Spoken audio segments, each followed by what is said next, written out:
விஜயகாந்தோட தேமுதிக திமுக கூட்டணியில இணைஞ்சிருக்கிறாங்க. தமிழக சட்டமன்ற தேர்தல்கள்ல தேமுதிகவோட ட்ராக் ரெக்கார்டு என்னன்னு பாத்திரலாமா? வெல்கம் டு வாக்காள பெருமக்களே.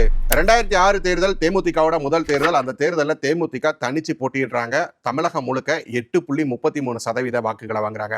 ஒரு புதிய கட்சி முதல் தேர்தலில் இவ்வளவு அதிக வாக்குகளை வாங்கினது எல்லாரையுமே பிரமிக்க வைக்குது.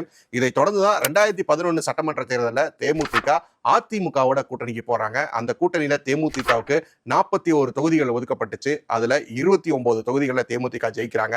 ஆட்சி மாற்றம் ஏற்படுது. விஜயகாந்த் எதிர்க்கட்சி தலைவரா சட்டமன்றத்துக்குள்ள நுழைகிறாரு. தேமுதிகவோட உச்சகட்டம் இதுதான். அதை தொடர்ந்து 2016 சட்டமன்ற தேர்தல். இந்த தேர்தலில் தேமுதிக திமுக கூட்டணிக்கு வருவாங்களா அப்படிங்கிற எதிர்பார்ப்பு நிலவிக்கிட்டு இருந்துச்சு. பழம் நழுவி பாலில் விழுந்து கொண்டிருக்கிறதுன்னு கருணாநிதி அவர்களும் விஜயகாந்தை எதிர்பார்த்து வெளிப்படையாவே பேசியிருந்தாரு.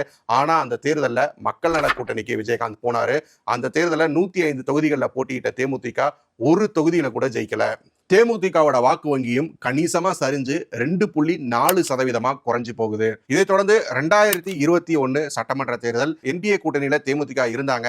ஆனா கடைசி நேரத்துல தொகுதி பங்கீட்டுல பிரச்சனை ஏற்பட்டதுனால அந்த கூட்டணியை முறிச்சிட்டு வெளியே வந்து டிடிவி தினகரனோட அமமுகவோட கூட்டணிக்கு போனாங்க. 60 தொகுதிகளில் போட்டியிட்ட தேமுதிக ஒரு தொகுதியில கூட ஜெயிக்கல.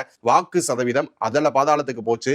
0.4% வாக்குகளை மட்டும்தான் தேமுதிக பெற்றாங்க. இதை தொடர்ந்துதான் இப்போ 2026 தேர்தலுக்காக திமுகவோட தேமுதிக கூட்டணி சேர்ந்திருக்காங்க.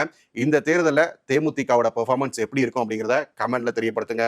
எலெக்ஷன் சம்பந்தமான இதே மாதிரியான சுவாரஸ்யமான தகவல்களுக்கு விகடனோட யூடியூப் சேனலையும் சோசியல் மீடியா பேஜஸையும் ஃபாலோ பண்ணுங்க.